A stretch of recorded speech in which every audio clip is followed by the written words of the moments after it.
مسلمان لاولد ہے. مسلمانوں نے اب تک اس قرآن کے ذریعے ایک ریاست کو وجود نہیں دیا.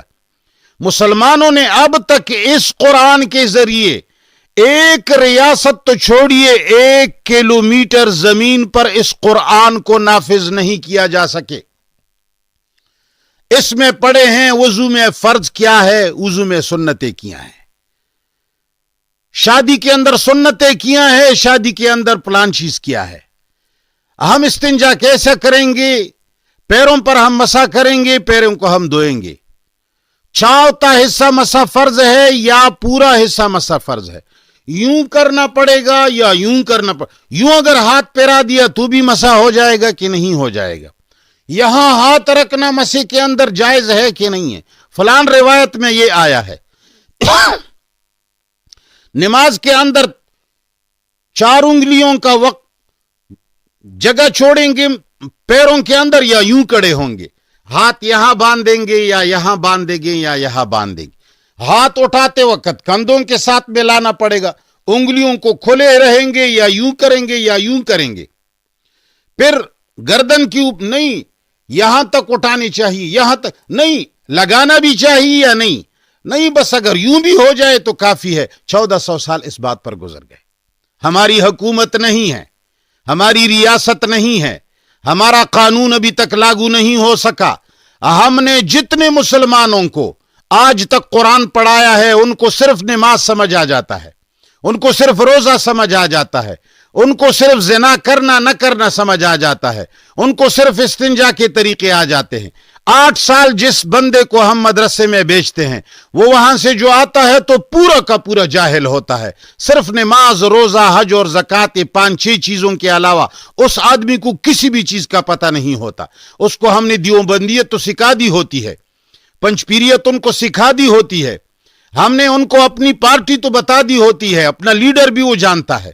اپنے فرقوں کو بھی وہ جانتا ہے, اپنے فرقے کے مولویوں کو وہ خدا سمجھ رہا ہے, مگر اس کو قانون کا پتہ نہیں. قرآن کریم کے اندر کیا قوانین آئے ہیں, یہ قرآن کس لیے آیا ہے, یہ اقتدار کے لیے آیا ہے یا عبادات کے لیے آیا ہے. قرآن کا مقصد صرف یہ ہے کہ ہم نمازیں پڑھیں گے اور ایک کمرے میں بیٹھ کر کے اللہ کی پوجا کریں گے, جس طرح کی ہندو ایک مندر کے اندر بیٹھ کر اپنی بت کی پوجا کرتے ہیں. ہندو بھی اپنی بت کا پوجا کرتے ہیں, ہم بھی اپنے اللہ کا پوجا کرتے ہیں, لیکن مندر سے باہر جس طرح کی ہندو ہے, جس طرح کے مندر کے باہر ہندو گناہ کرتا ہے, جس طرح کے مندر کے باہر ہندو انگریز کا قانون مانتا ہے, اسی طرح مسلمان بھی مسجد سے باہر آ کر جھوٹ بھی بولتا ہے, انگریز کا بھی غلام ہے, قانون بھی انگریز کا مانتا ہے, زنا بھی قتل بھی کرتا ہے, دھوکے بھی دیتا ہے, فراڈ بھی کرتا ہے, 2 نمبری بھی کرتا ہے. جس طرح کے بت کے سامنے ہندو یوں بیٹھا رہتا ہے کہ مجھ سے کوئی گناہ سرزد نہ ہو جائے, اس طرح مسلمان تو مسجد کے اندر سمٹ کر بیٹھ جاتا ہے کہ اللہ مجھے دیکھ رہا ہے کسی انداز میں.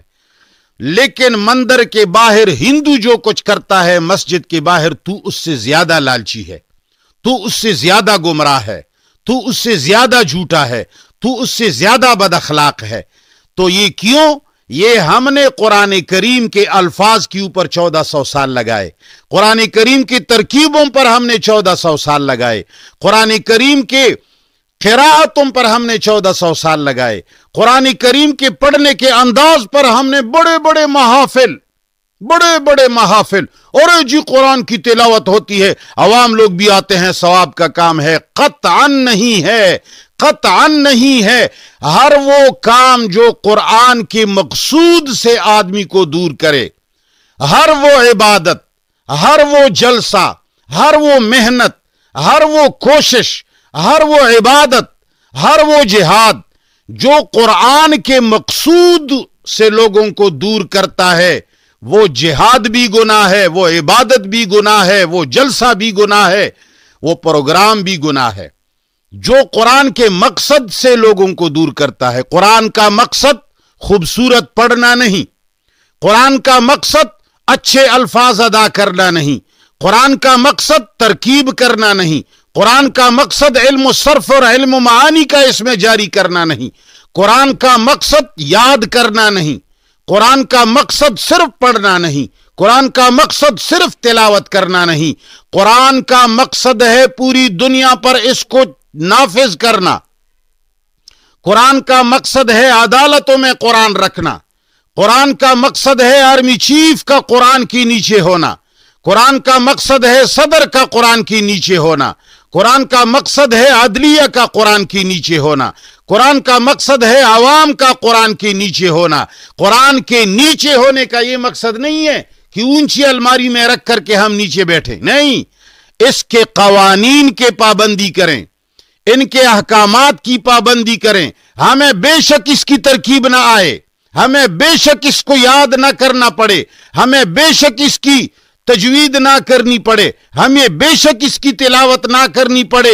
مگر ہم ہر عمل، ہر حرکت، ہر اٹھنے بیٹھنے میں اس پر عمل کریں۔ اللہ ہم سے عمل چاہتا ہے، اللہ تعالی ہم سے عمل چاہتا ہے، اور اس آیت کے اندر اللہ تعالی نے اسی مقصود کو ابھارا ہے، مسلمانوں اسی مقصود کے لیے ابھارا ہے، مگر افسوس